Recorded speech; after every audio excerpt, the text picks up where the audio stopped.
বিশ্বনবী মসজিদে নববীতে ইমামতি করছেন, আল্লাহু আকবার বলে নামাজ শুরু করলেন, কেরাত পড়লেন, রুকুতে গেলেন, রুকু থেকে দাঁড়িয়ে বিশ্বনবী বললেন সামি আল্লাহ।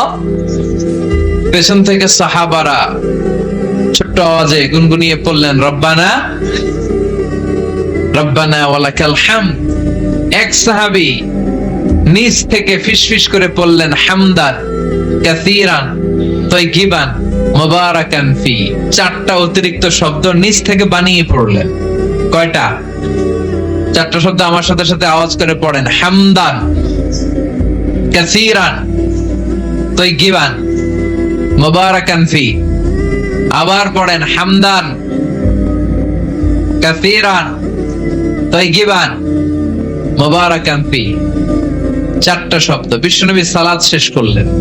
সালাত শেষে তিনি আওয়াজ করে পড়তেন আল্লাহু আকবার, তিনবার পড়তেন আস্তাগফিরুল্লাহ। এরপর আজকার গুলো পড়ে তিনি সাহাবাদেরকে বললেন, কে অতিরিক্ত চারটা তাসবিহ পড়েছো? দাঁড়াও, আমি তো এই চারটা তাসবিহ শিখাই নাই, কে পড়েছো? কেউ দাঁড়ায় না, ভয়। বিশ্বনবী অভয় দিলেন, দাঁড়াও আমি কিচ্ছু বলবো না। এক সাহাবী দাঁড়ালেন, দাঁড়িয়ে বললেন ইয়া রাসূলুল্লাহ আমি পড়েছি। বিশ্বনবী বললেন কেন পড়েছো? এই হামদান কাসীরান তাইয়িবান মুবারাকান ফি, এই চারটা তাসবিহ তো আমি শিখাই নাই, পেলে কোত্থেকে? সাহাবী বলে ইয়া রাসূলুল্লাহ ইয়া হাবিবাল্লাহ, আল্লাহর তাসবিহ যখন আমি পড়ি, আল্লাহর জিকির যখন আমি পড়ি, কম কম পড়লে আমার পোষায় না, আমার পড়তে হয় বেশি বেশি। এজন্য আমি নিজ থেকে আই ফেব্রিকেটেড দিস তাসবিহ, আমি নিজ থেকে এটা বানিয়ে পড়েছি। বিশ্বনবী বললেন ও সাহাবী ভয় পেও না, চিন্তা করো না, তোমরা দেখো না এই নামাজরত অবস্থায় আমি দেখেছি বিদউ ওয়া সালাসুনা মালাইকা, 30 জনেরও বেশি ফেরেশতা তোমার এই অতিরিক্ত চারটা যে তাসবিহ সওয়াব হয়েছে, এই চারটা তাসবির সওয়াবটা 30 জনেরও বেশি ফেরেশতা কে কার আগে এই সওয়াবটা আল্লাহর আরশে পৌঁছে দিবে, এই নিয়ে ফেরেশতাদের মধ্যে আকাশে প্রতিযোগিতা চলছিল। আকাশে তারা কম্পিটিশন করছিল কে কার আগে আল্লাহর দরবারে পৌঁছে দিবে এই প্রশংসা। এজন্য আল্লাহর প্রশংসা কম কম না বেশি বেশি? আল্লাহর প্রশংসা করে আমরা শেষ করতে পারবো?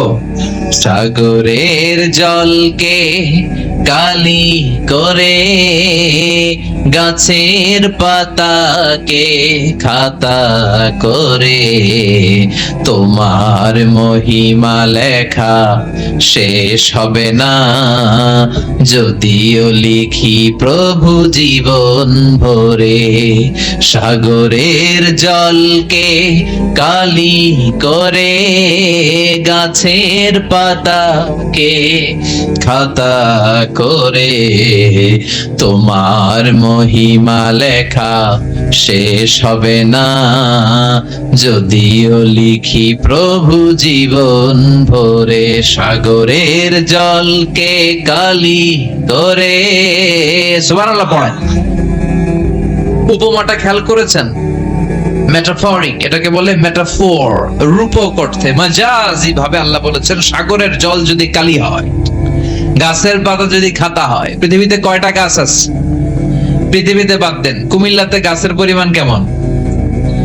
অনেক। তো কুমিল্লায় যদি অনেক হয়, বাংলাদেশে কেমন? বাংলাদেশেও অনেক। আচ্ছা, তো আফ্রিকার জঙ্গলের কি অবস্থা? সুবহানাল্লাহ পড়বেন না?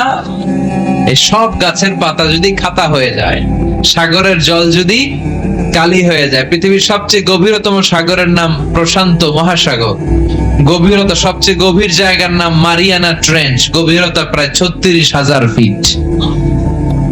দ্বিতীয় গভীরতম সাগরের নাম আটলান্টিক মহাসাগর, সবচেয়ে গভীরতম জায়গার নাম হচ্ছে পুয়ের্টো রিকো, এই পুয়ের্টো রিকোর গভীরতা প্রায় 33,000 ফিট। মহাসাগর কি পৃথিবীতে শুধু দুইটা? কথা বলেন। প্রশান্ত মহাসাগর, আটলান্টিক মহাসাগর, ভারত মহাসাগর, উত্তর দক্ষিণ, কত মহাসাগর, কত সাগর। এই আমাদের বঙ্গোপসাগর, লোহিত সাগর, ভূমধ্য সাগর, চায়না সাগর, কৃষ্ণ সাগর, সাগর আর সাগর। এই পৃথিবীর 70% শুধু সাগর, 70% শুধু হানি আর হানি, নোয়াখালীর ভাষায় পানি আর পানি। তো এই সব পানিগুলো যদি কালি হয়ে যায়, আল্লাহর কথার ওজন কি দেখেন, কোত্থেকে আল্লাহ এই মেটাফোর রূপক অর্থ নিয়ে আসলেন। সব সাগরের পানি যদি কালি হয়ে যায়, সব গাছের পাতা যদি খাতা হয়ে যায়, সাগরের জল নামক কালি দিয়ে গাছের পাতা নামক খাতার উপরে যদি আমি আল্লাহর প্রশংসা লিখতে শুরু করে দাও, সাগরের জলও শেষ হয়ে যাবে, গাছের পাতাগুলো ফুরিয়ে যাবে, আমি আল্লাহর প্রশংসা করে শেষ করা যাবে না। قل لو كان البحر مدادا لكلمات ربي لنفد البحر قبل أن تنفد كلمات ربي ولو جئنا بمثله مددا سبحان الله পড়েন। সব ফুরিয়ে যাবে, ফুরাবে না আল্লাহর প্রশংসা। এজন্য আল্লাহ আলহামদু দিয়ে শুরু করলেন। সকল প্রশংসা, হামদুন মানে প্রশংসা, আর এর সাথে আলিফ আর লাম যখন অ্যাটাচ করে দেয়া হলো, তখন প্রশংসার যত ধরন হতে পারে, যত আকসাম হতে পারে, যত প্যাটার্ন আর ডিজাইন হতে পারে, সব প্রশংসার একচ্ছত্র অধিপতি একজন। চিল্লায় বলেন তিনি কে?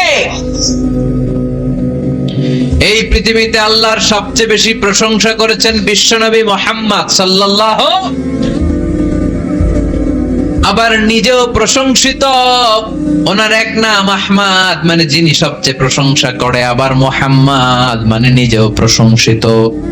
জান্নাতীদেরকে নিয়ে বিশ্বনবী যখন কিয়ামতের দিন বিচার শেষে জান্নাতের দরজায় যে কড়া নাড়বে, ওই দিন বিশ্বনবীর হাতে একটা পতাকা থাকবে। ওই পতাকার মধ্যে ওই শব্দটা লেখা, সূরাতুল ফাতিহার প্রথম শব্দ যেটা। সূরাতুল ফাতিহার প্রথম শব্দ কি? আলহামদু। বিশ্বনবীর হাতের পতাকায় ওইটা লেখা থাকবে, লিওয়াউল হামদ, প্রশংসার পতাকা। সুবহানাল্লাহ পড়বেন না? তার মানে আমরা এই সিদ্ধান্তে উপনীত হলাম যে সব সময় প্রশংসা করতে হবে একজনের। তিনি কে? আল্লাহ বললেন আলহামদু, আলহামদু লিল্লাহ। সব প্রশংসার মালিক হলেন আল্লাহ। কি সুন্দর নাম তার, কি মজার নাম। আলিফ লাম, লাম হা, আলিফ লাম।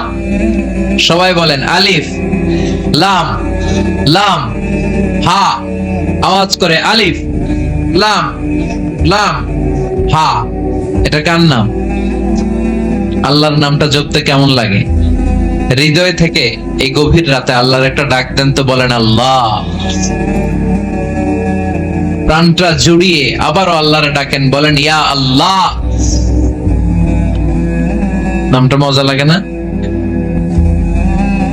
ওর ইমান নাই, ওর ইমানে ঝামেলা। ফু দেওয়ার মধ্যে বেশ কম আছে না নাই? কিছু লোক আছে সারাদিন ফু দিলে মোমবাতি নিবে না, আর কিছু লোক আছে ফু দিলে পানিতে আগুন ধরে যায়। আছে না নাই? বিশ্বনবীর ফুতে বরকত বেশি না কম? সাহাবারা বলল, ইয়া রাসূলুল্লাহ সাল্লাল্লাহু আলাইহি ওয়াসাল্লাম, আমাদের কুয়ার ভেতরে পানি নাই, পানির লেয়ার অনেক নিচে নেমে গিয়েছে, পানি উঠাতে পারি না গো নবী, আপনি দোয়া করে দেন। বিশ্বনবী এসে ওযু করলেন, ওযুর কিছু পানি মুখে নিয়ে কুলি করে ওই কুলির পানি কুয়াতে ছেড়ে দিলেন। ছেড়ে দেয়া মাত্রই পাম্প মেশিন দিয়ে পানি উঠালে যেমনি লাফিয়ে লাফিয়ে পানি ওঠে, মুহূর্তের মধ্যে নিচের লেয়ারের কুয়ার পানি লাফিয়ে লাফিয়ে উপরে উঠতে শুরু করেছে। আরেক সাহাবী বললেন, ইয়া রাসূলুল্লাহ, ইয়া হাবিবাল্লাহ, আমাদের কুয়ার পানি বড্ড লবণাক্ত, লবণাক্ত পানি আমরা পান করতে পারি না, আপনি এসে দোয়া করে দেন যাতে কুয়ার লবণাক্ত পানিটা মিঠা পানি হয়ে যায়। বিশ্বনবী সাহাবীর সাথে গেলেন, ওযু করলেন, কুলির পানি কুয়াতে ছাড়লেন। 1000 বছরের লবণাক্ত কুয়ার পানি মুহূর্তের মধ্যে মিঠা পানি বানিয়ে দিল কে? এই সুন্দর ফুল, সুন্দর ফল, মিঠা নদীর পানি, আল্লাহ তোমার মেহেরবানি। তুমি কতই দিলে রতন, ভাই বেরাদর পুত্র স্বজন, ক্ষুধা পেলে অন্ন যোগাও, মানি চাই না মানি, আল্লাহ তোমার মেহেরবানি। পড়েন, সুন্দর ফুল, মিঠা নদীর পানি, আল্লাহ তোমার মেহেরবানি। সুবহানাল্লাহ পড়েন। বিশ্বনবীর ফুতে বরকত আছে না নাই? কারণ ইমানটা ছিল তাজা। তাজা ইমান থাকলে সব সম্ভব। চিল্লা এখন ঠিক কিনা? যে ইমান প্রয়োজনে জ্বলে ওঠে না, যে ইমান সত্য ন্যায়ের কথা বলে না, যে ইমান প্রয়োজনে জ্বলে ওঠে না, যে ইমান সত্য ন্যায়ের কথা বলে না, যে ইমান বাস্তবে নাই, যে ইমান অন্তরে নাই, মুখে শুধু কথার কলি, কি করে তারে বলো ইমানে বলি? ঠিক কি না? কি করে তারে বলো ইমানে বলি? কি করে তারে বলো ইমানে বলি? যে ইমান দিন কায়েমের আন্দোলনের ধার ধারে না, যে ইমান লেবাসধারী কোরআন হাদিস তাও পড়ে না, যে ইমান খাজার নামে মাজার গড়ে ফুলুস কামায়, আছে না নাই? যে ইমান শিরকিয়াতের আমল করে ভীত না হয়, যে ইমান ইমানে ভুলে নাস্তিকতার মঞ্চে ওঠে, আছে না নাই? যে ইমান বাতিল মতের দোসর হয়ে ফায়দা লুটে, যে ইমান শুধুই কেবল খায় দায় আনন্দ করে, যে ইমান দেখে না যে আরাকানে ভাইরা মরে, যে ইমান বাস্তবে নাই, যে ইমান অন্তরে নাই, মুখে শুধু কথার কলি, কি করে তারে বলো ইমানে বলি? কি করে তারে বলো ইমানে বলি? কি করে তারে বলো ইমানে বলি? চিৎকার করে বলেন ঠিক কি না? তার মানে ইমানে ইমানে পার্থক্য আছে না নাই? আমরা পাক্কা ইমানদার হতে চাই, আমরা পরিপূর্ণ মুমিন হতে চাই। যে ইমান ছিল আবু বকরের অন্তরে, যে ইমান ছিল ওমরে ফারুকের অন্তরে, আল্লাহ তুমি কবুল করো। তাহলে এই সূরা এমন সূরা যে সূরা পরে ফু দিলে অসুস্থরে সুস্থ করে দেয় কে? বিশ্বাস হয়? ইমান আছে তো? গন্ডগোল নাই তো? ফু দিলে সুস্থ হয়ে যাবে। সূরাতুশ শিফা।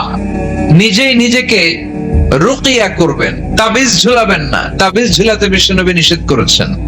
যে তাবিজ ঝুলায় আল্লাহ তাআলা ওই তাবিজের উপর তাকে ন্যস্ত করে দেয় আর বলে আমার রহমত তোর থেকে তুলে নিলাম, দেখি তোরে কে বাঁচায়।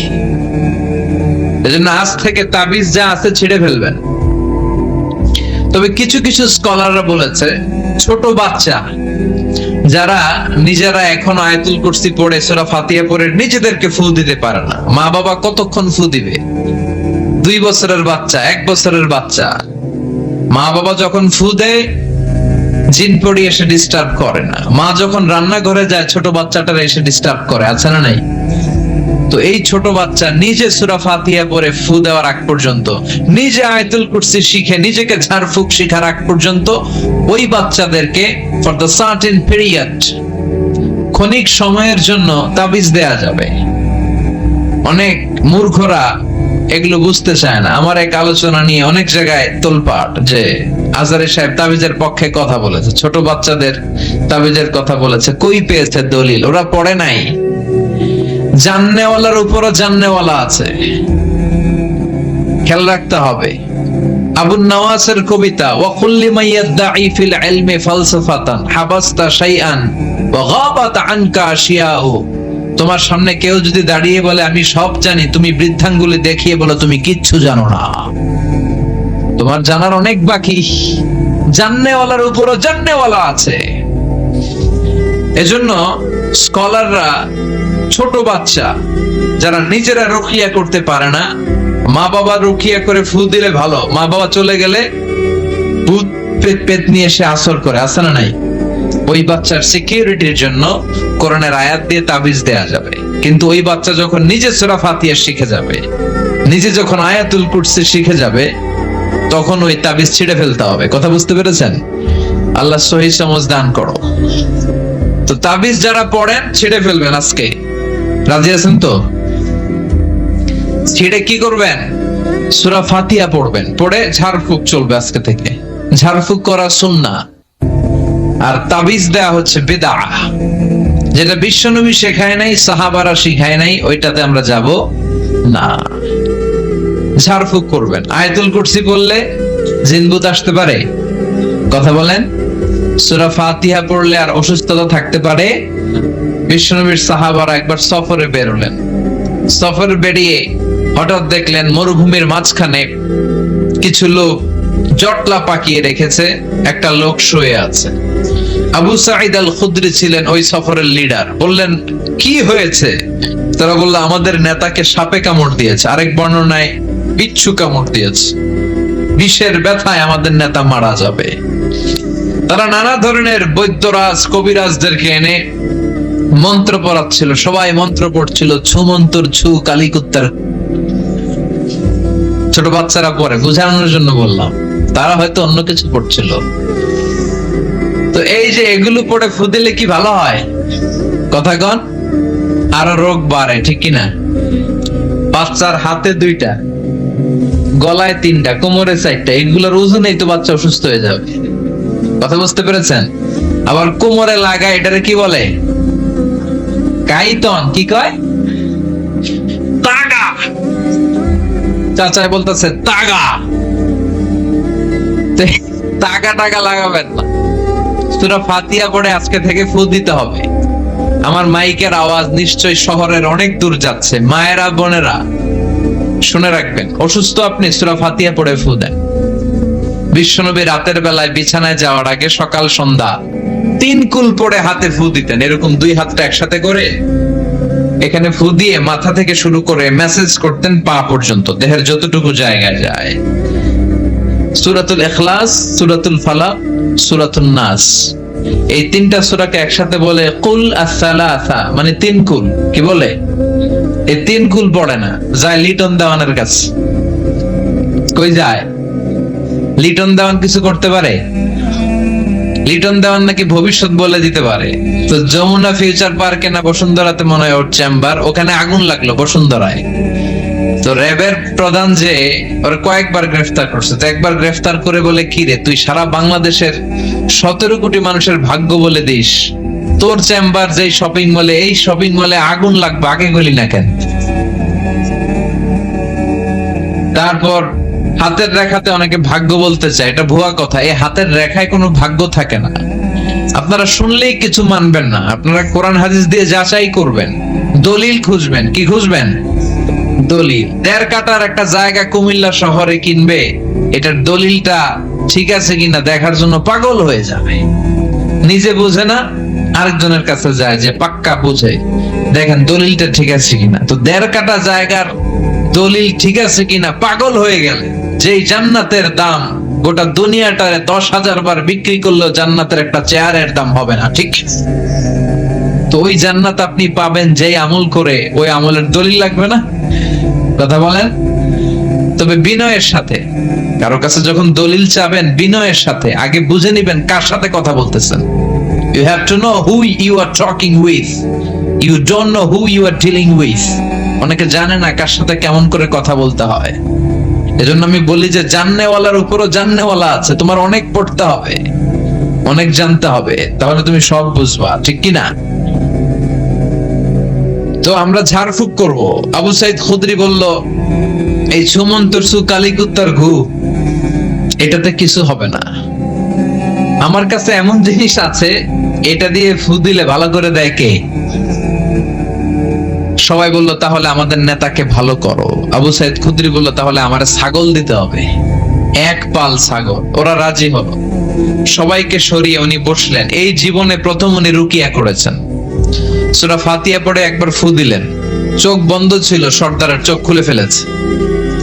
আবার ফু দিলেন, এবার বসে গেছে, আবার ফু, হাঁটতে শুরু করছে, পুরা সুস্থ। সুবহানাল্লাহ পড়েন। 1 পাল ছাগল পেলেন, পথিমধ্যে একটা ছাগল জবাই করেও খেলেন।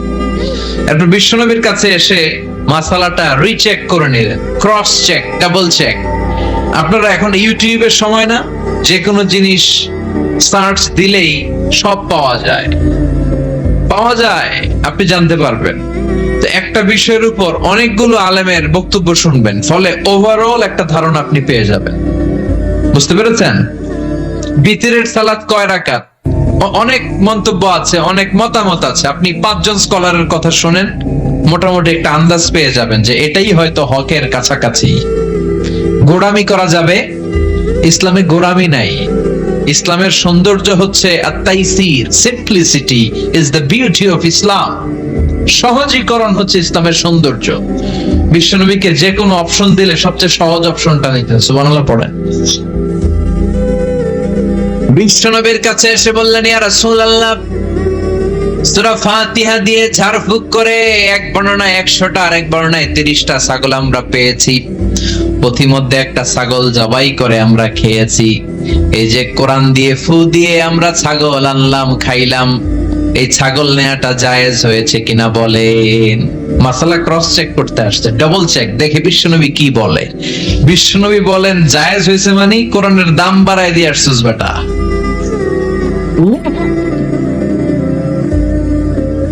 কোরআনের দাম তোমরা বাড়িয়ে দিয়ে এসেছো। 30টা বা 100টা ছাগল যাই পাইছো তোমরা, ভাগ বটোয়ার পরে 2-1টা থাকলে আমারও দিও। তো এটাকে বলে সূরাতুশ শিফা। কোরআনের ভেতরে শিফা দিয়েছে কে? وَنُنَزِّلُ مِنَ الْقُرْآنِ مَا هُوَ شِفَاءٌ وَرَحْمَةٌ لِلْمُؤْمِنِينَ وَلَا يَزِيدُ الظَّالِمِينَ إِلَّا خَسَارًا। এই কোরআনের মধ্যে আমি শিফা দিয়েছি, রহমত দিয়েছি, বরকত দিয়েছি। মুমিনদের জন্য কোরআনকে শিফা বানিয়েছে কে? সূরাতুশ শিফা মনে থাকবে? এই যে পীর সাহেব হুজুরের কাছে যে আসেন ফু দেওয়ার জন্য, যে হুজুর ফু দেন, হুজুর কি কইরা ফু দেয় জানেন? আজকে গোমর ফাঁস করে দিয়ে যায় হুজুরের। সূরাতুল ফাতিহা পড়ে ফু দেয়। হুজুরের কাছেও আইসেন, আপনারাও ফু দিয়েন, নিজেরাও দিবেন। সবসময় যে হুজুরের কাছ থেকে নিতে হবে তা না, আব্বা আম্মার কাছ থেকে নিবেন। আব্বার কাছ থেকে নিলে এটা সবচেয়ে দামি ফু, ঠিক কিনা? 2 গ্লাসে পানি, উনি কিন্তু আমার আব্বা, জানেন? এজন্য আব্বা আম্মার কাছ থেকে দোয়া চাইতে হবে। 2 গ্লাসে পানি। পৃথিবীর সবগুলা পীর সাহেবরে বললাম, হুজুর এই গ্লাসে একটু ফু দেন। হুজুর আমার ফু দিয়ে দিল। আমার আব্বা, উনি আরেক গ্লাসের পানির মধ্যে ফু দিয়ে দিল। মুহূর্তের মধ্যে আমার আব্বার ফুটা কাজে লেগে যাবে। ওটা পৃথিবীর পীর সাহেব একদিকে, বাবা মার দোয়া আর ফু আরেকদিকে, ঠিক কি না? এই জন্য সূরাতুল ফাতিহার এক নাম হচ্ছে সূরাতুশ শিফা। কি নাম? সূরাতুশ শিফা। আবার এই সূরার আরেক নাম হচ্ছে সাবউল মাসানি, নিত্য পাঠনীয় সপ্তবাক্য। নিত্য পাঠনীয় সপ্তবাক্য, যেই সূরাটা প্রতিদিন পড়া হয়। রব্বুল আলামিন বলেন, وَلَقَدْ آتَيْنَاكَ سَبْعًا مِنَ الْمَثَانِي وَالْقُرْآنَ الْعَظِيمَ। ও নবী, আমি আপনাকে নিত্য পাঠনীয় 7টা বাক্য দান করেছি, সাথে সাথে কোরআনে আজিম দান করেছি। সুবহানাল্লাহ। নিত্য পাঠনীয় 7টা বাক্য, এমন 7টা বাক্য এই সূরাতুল ফাতিহা, যে 7টা বাক্য সব সময় পড়তে হয়। যারা প্রতিদিন নামাজ পড়ে, শুধু ফরজ নামাজ পড়ে, তার 17 বার পড়তে হয় এই সূরাটা। সুবহানাল্লাহ মাহফিলের পরে। আর যারা সুন্নাত সহ পড়ে, তাদের প্রতিদিন 32 বার এই সূরাটা পড়তে হয়। তাহলে যেই লোকটার বয়স হয়েছে 50 বছর, সে যদি নামাজি হয়ে থাকে, একটু হিসাব করেন, লোকটার বয়স কত? 50। আর লোকটা নামাজি না বেনামাজি? নামাজি। নামাজি লোক, বয়স 50 বছর। তাহলে এই 50 বছরের সে যে কত লক্ষবার সূরা ফাতিহা পড়ছে ও নিজে জানে? সুবহানাল্লাহ কই? আল্লাহু আকবার। এমন সূরা যেটা প্রতিদিন পড়তে হয়। আবার বিশ্বনবী বললেন, লা তুহসা আজাইবুহু ওয়ালা তাবলা গরাইবুহু ফিহি মাসাবিহুল হুদা ওয়া মানারুল হিকমা।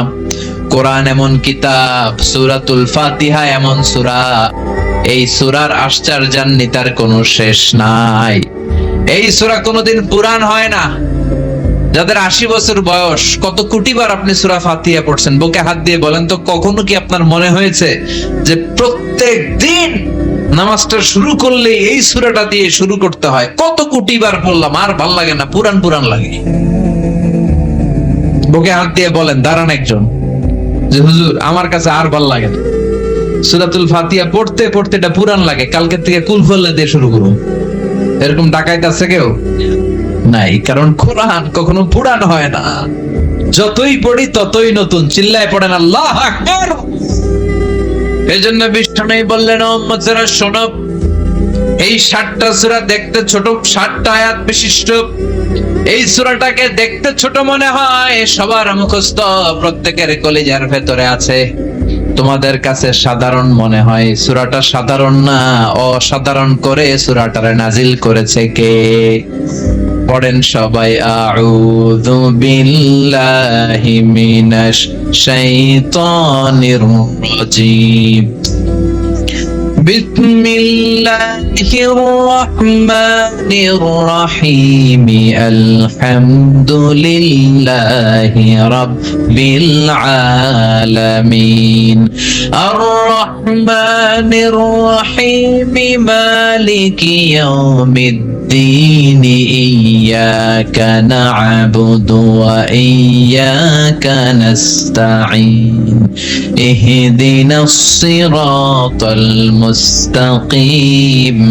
সিরাতাল লাযীনা আন'আমতা আলাইহিম গায়রিল মাগদুবি আলাইহিম ওয়ালাদ-দাল্লিন। চিল্লায় পড়েন আমিন। আর জোরে আমিন। আপনাদের মনোযোগ আছে না গেছে? কষ্ট হচ্ছে? কি বলেন? আমার তো কষ্ট হচ্ছে। রাত বাজে 12টা বাস, এখনো আপনাদের ধৈর্যচ্যুতি হয় নাই। কফি খেয়ে আসছেন বোধহয়। কি কফি খাইছেন বলেন?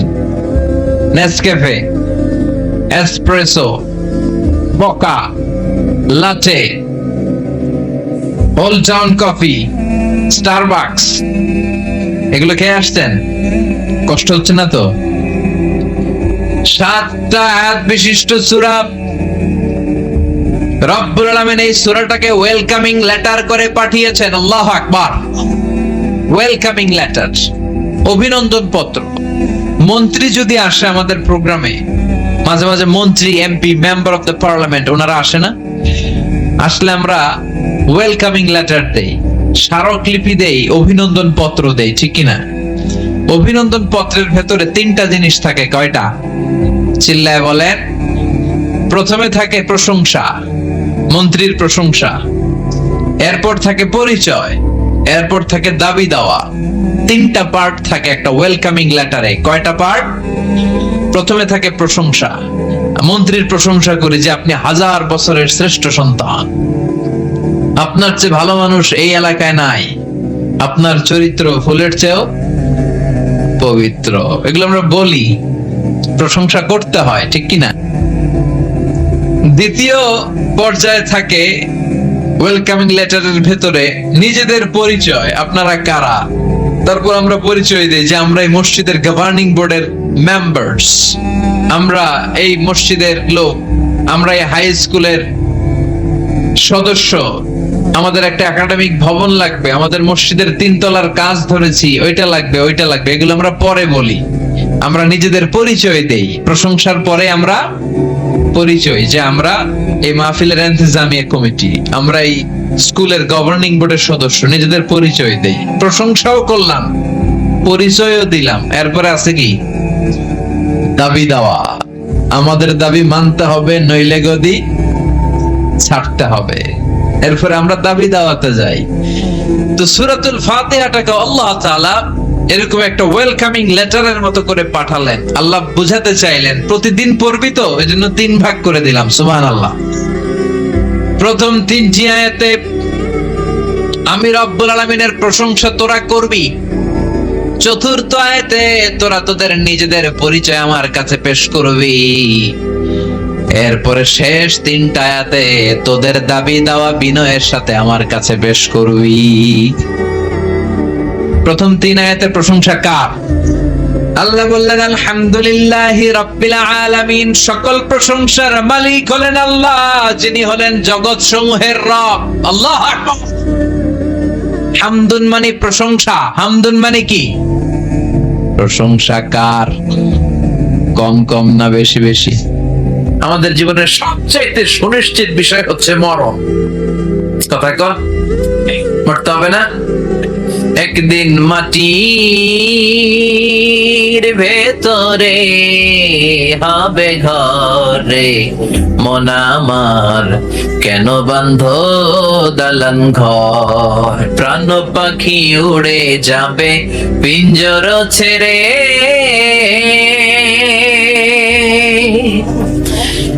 ধরা ধামে সবই রবে, তুমি যাবে চলে, বন্ধু বান্ধব যত, মাতা পিতা দ্বারা শত, সবই হবে তোমার পরে, মন আমার কেন বান্ধ দালান ঘর, একদিন মাটির ভেতরে হবে ঘরে, মন আমার কেন বান্ধ দালান ঘর। ঠিক কি না? আল্লাহ বলবেন মালাকুল মউত এবার তুই মর, কাঁপতে থাকবে, খিচুনি ছুটে যাবে। আল্লাহ বলবেন কেঁপে লাভ নাই, কেঁদে লাভ নাই। আছে জান্নাত জাহান্নামের মাঝ বরাবর যে দাঁড়াবে, আল্লাহ বলবেন মুত, ইয়া মালাকাল মউত, হে মৃত্যুর ফেরেশতা মর, মরে যা। মর বলার সাথে সাথে মালাকুল মউত বিকট একটা চিৎকার হেঁকে জান্নাত জাহান্নামের মাঝখানে দাঁড়িয়ে চিৎকার মেরে মরে যাবে। আল্লাহু আকবার। বিষ্ণুই বলেন মালাকুল মউতের সেদিনের চিৎকারটা এত ভয়ঙ্কর হবে, দুনিয়ায় তখন কোনো মানুষ নাই। যদি দুনিয়ায় মানুষগুলো তখন থাকতো, কিয়ামতের জন্য ইসরাফিলের সিংহার কোনো প্রয়োজন হতো না। মালাকুল মউতের সেদিনের বিকট চিৎকার শুনে মানুষগুলো কানের পর্দা ফেটে দুনিয়ার সব মানুষগুলো লাশ হয়ে পড়ে যেত। মালাকুল মউত নাই, এখন কেউ নাই, ডানে বাই সামনে পেছনে উপরে নিচে কেউ আছে একজন ছাড়া। তিনি কে? চিৎকার করে বলতে হবে তিনি কে? এবার আল্লাহ বলবেন ইয়া আরদু আইনা আশজারুকি, ও দুনিয়া, ও পৃথিবী, আইনা আশজারুকি, তোর বড় বড় গাছগুলো কই? বট গাছ, যে বট গাছের মধ্যে মাথা ঝুঁকিয়ে ঝুঁকিয়ে মানুষ শিরিক করতো, এরকম বট গাছ আছে? পেকুয়ায় এগুলোর কেটে দিবেন, গোড়া সহ উন্মোচিত করে দিবেন, একেবারে শেষ করে দিবেন। ইয়া আরদু আইনা আনহারুকি, আল্লাহ বলবেন ও পৃথিবীর বড় বড় নদীগুলো কই আজকে? নীল নদ ৬,৬৯৫ কিলোমিটার লম্বা, উগান্ডার কাম্পালার ভিক্টোরিয়া লেক থেকে শুরু, ইথিওপিয়া, তানজানিয়া, সুদান হয়ে নীল নদের ভূমধ্য সাগরের সাথে মিশে গিয়েছে এই বিশাল নীল নদ আজকে কোথায়? আল্লাহ বলবে ইয়া আরদু আইনাল কুসুর, পৃথিবী তোর বড় বড় টাওয়ার গুলো কই? বুর্জাল খলিফা কোথায়? কিংডম টাওয়ারে কোথায়? সাংহাই টাওয়ারে কোথায়? ইয়া আরদু আইনাল মুলুক, আল্লাহ বলবেন ও পৃথিবী তোর বড় বড় রাজা বাদশা গুলো কোথায়? যারা ক্ষমতার চেয়ারে বসতে চাইলে আর নামতে চায় না, এরকম ডাকাইত আছে না নাই? আল্লাহ বলবেন ওই ডাকাত গুলো আজকে কোথায়? কই? ক্ষমতার দাবিদার, সব আমরা খামু, আমরা নিমু, সব আমার, পুরো দেশ আমার, এরকম ডাকাইত আছে না নাই? আল্লাহ ডাকাত গুলোর ডেকে বলবেন আজকে ওই ডাকাত গুলো কোথায়? যারা এত ক্ষমতার দাপট দেখিয়েছে, অত্যাচারের স্টিম রোলার চালিয়েছে, ইসলামের নাম শুনলে এদের গায়ে চুলকানি উঠে যেত, চিল্লা এখন ঠিক কিনা? ওই বেয়াদব গুলো কোথায়? ওই অত্যাচারী বাদশা গুলো কোথায়? আল্লাহ চিৎকার দিয়ে বলবেন আইনাল মুলুক, আইনাল জবাবেরা। জব্বারের প্লুরাল হচ্ছে জবাবেরা। ওই বাদশা গুলো কই? যারা ক্ষমতার দাপট দেখিয়েছে, জুলুম অত্যাচার দিয়ে গোটা বিশ্বটারে জাহান্নাম বানিয়ে দিয়েছে। আল্লাহ বলবে এগুলো কোথায়? কই তোদের ক্ষমতা, সামনে আয়। আসবে? থাকলেই না আসবে, সব মইরা তুষ। কথা কর, কেউ থাকবে না একজন ছাড়া। চিল্লায় বলেন তিনি কে? আল্লাহ বলবেন লিমানিল মুলকুল ইয়াউমা লিল্লাহিল ওয়াহিদিল কাহ্হার। Who belongs the kingdom today? আল্লাহ হুঙ্কার দিয়ে বলবেন, Who belongs the kingdom today? আজকে ক্ষমতা কার? ডানে বায়ে সামনে পেছন থেকে কোনো আওয়াজ নাই, আল্লাহ নিজেই আওয়াজ করে বলবেন লিল্লাহিল ওয়াহিদিল কাহ্হার। ক্ষমতা শুধুমাত্র কেবলমাত্র একজনের জন্য। চিল্লায় বলেন তিনি কে? এজন্য আল্লাহ বললেন কুল্লু মান আলাইহা ফানি ওয়া ইয়াবকা ওয়াজহু রাব্বিকা যুল জালালি ওয়াল ইকরাম ফাবিআইয়ি আলাই রাব্বিকুমা তুকাযযিবান। কেউ থাকতে পারবে না, থাকবে শুধু একজন, তিনি কে? এজন্য দুনিয়া দুনিয়া করে লাভ নাই, ক্ষমতা ক্ষমতা করে লাভ নাই। ক্ষমতা আপনারে বাঁচাতে পারবে না, বাঁচাতে পারে কে? এই দাপট একদিন থাকবে না। ফেরাউন যেহেতু থাকতে পারে নাই, নমরুদ থাকতে পারে নাই, আমনে কি? কথা কর, কথা কি বোঝে? বোঝা যায়? কথা বোঝা যার না বোঝানো যার? পৃথিবীতে কেউ তো স্থায়ী হয় না, হোক না সে ফেরাউন কিবা নমরুদ। কেউ ভাবে চিরদিন রয় না, কেউ ভাবে চিরকাল রয় না।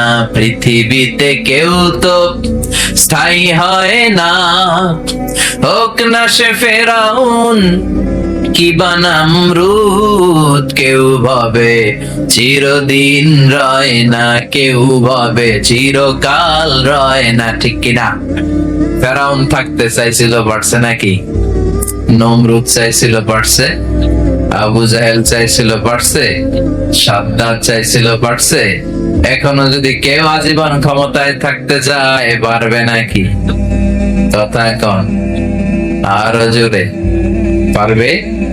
আসল ক্ষমতার মালিক একজন। চিল্লায় বলেন তিনি কে? ডানে বায়ে সামনে পেছনে উপরে নিচে তখন আর কেউ নাই।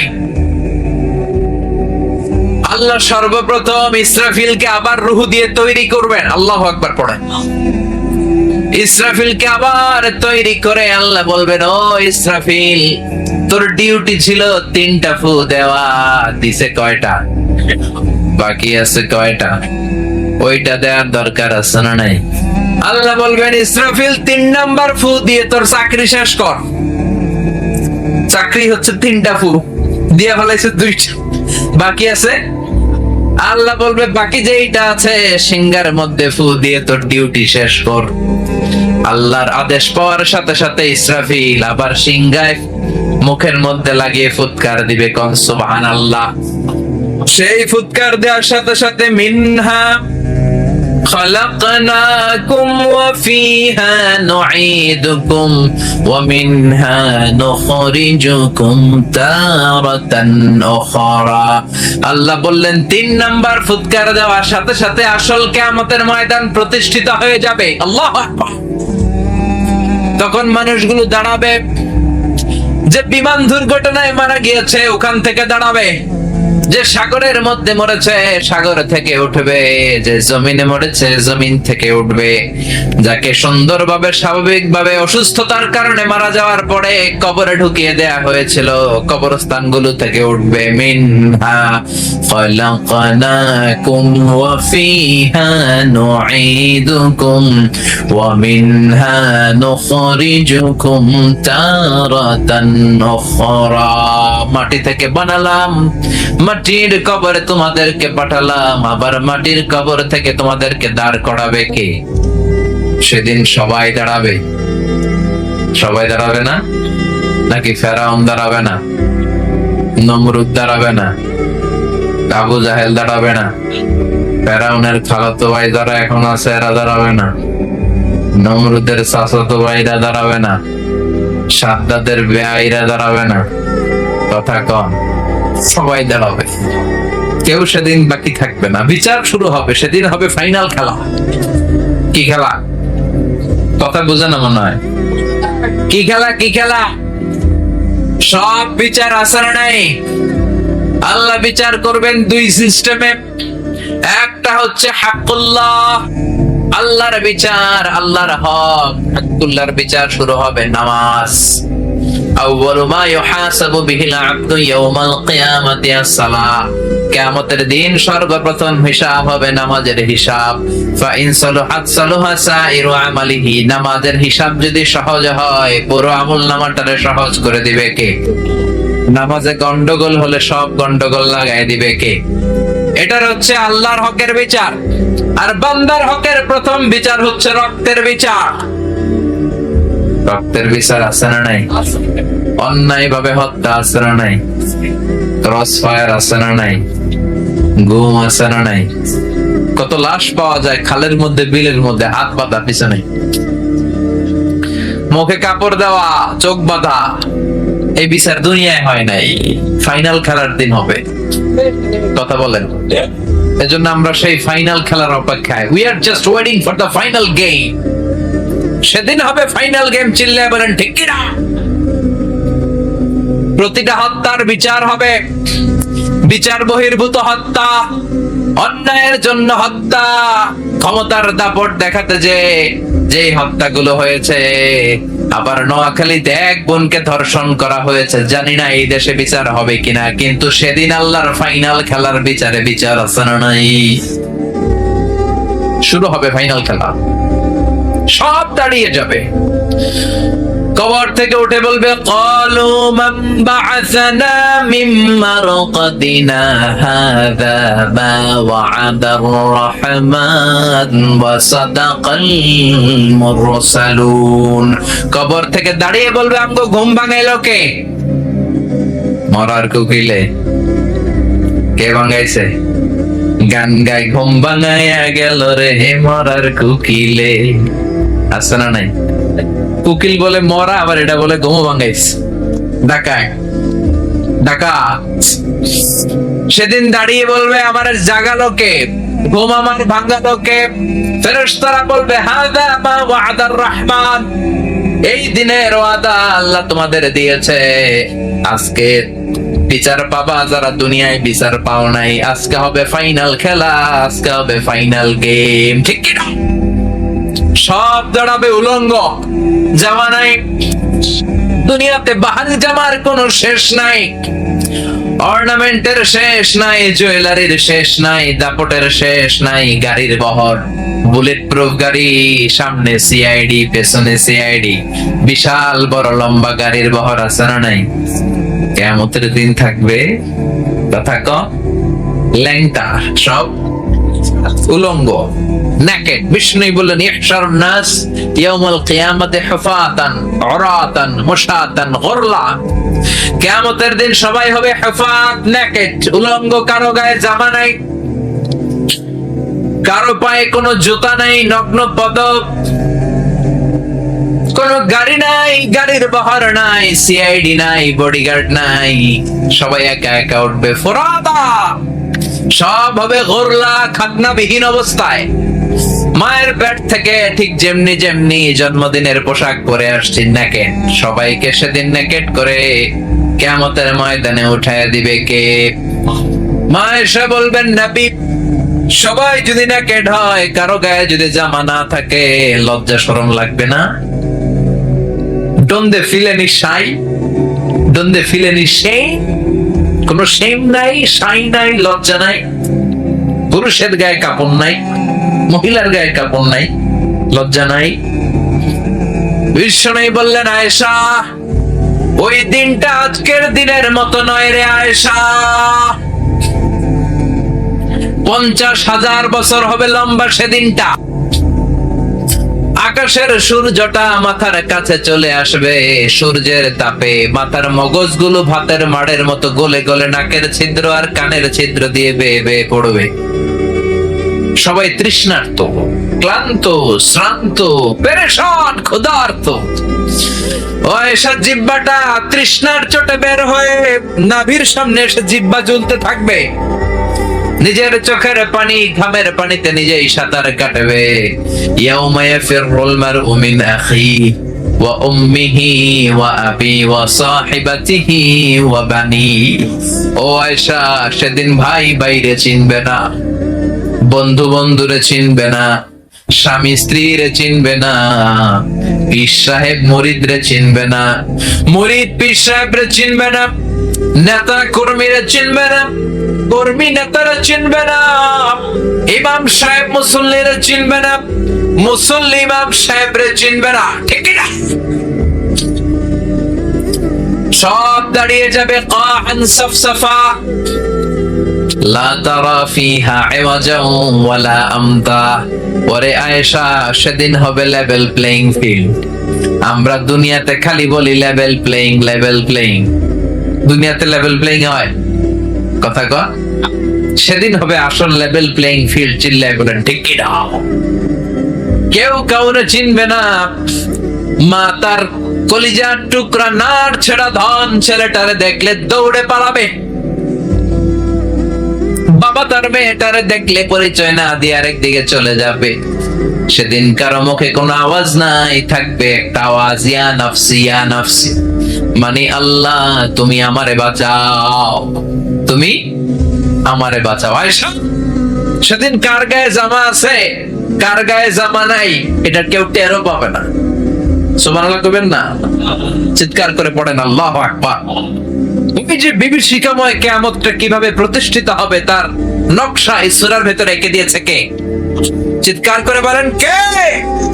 সে আল্লাহ বললেন, ফাআম্মা মান সাকুলাত মাওয়াজিনুহু ফাহুয়া ফি ঈশাতির রাদিয়া। সেদিন আল্লাহ বিশাল একটা মিজানের পাল্লা স্থাপন করবেন। সেখানে আল্লাহ জাররা জাররা পরিমাণ হিসাব করবেন। মিজানের পাল্লা নাম শুনছেন? আমার নামে নাম, আমার নাম কি? মিজান।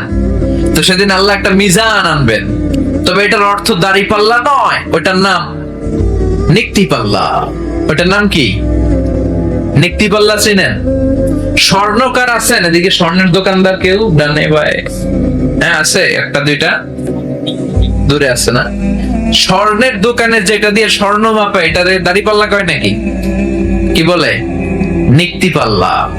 দাড়ি পাল্লা দিয়ে আলু মাপে, পটল মাপে, ঝিঙ্গা মাপে, চাইল মাপে। তো চাল মাপতে যে দু চারটা চাল বেশি গেলেও সমস্যা নাই, কম গেলেও সমস্যা নাই, ঠিক কি না? কিন্তু স্বর্ণের ব্যবসা যারা করে ওরা কি দাড়ি পাল্লা দিয়ে স্বর্ণ মাপে? স্বর্ণ একটু বেশি গেলে তো সব শেষ।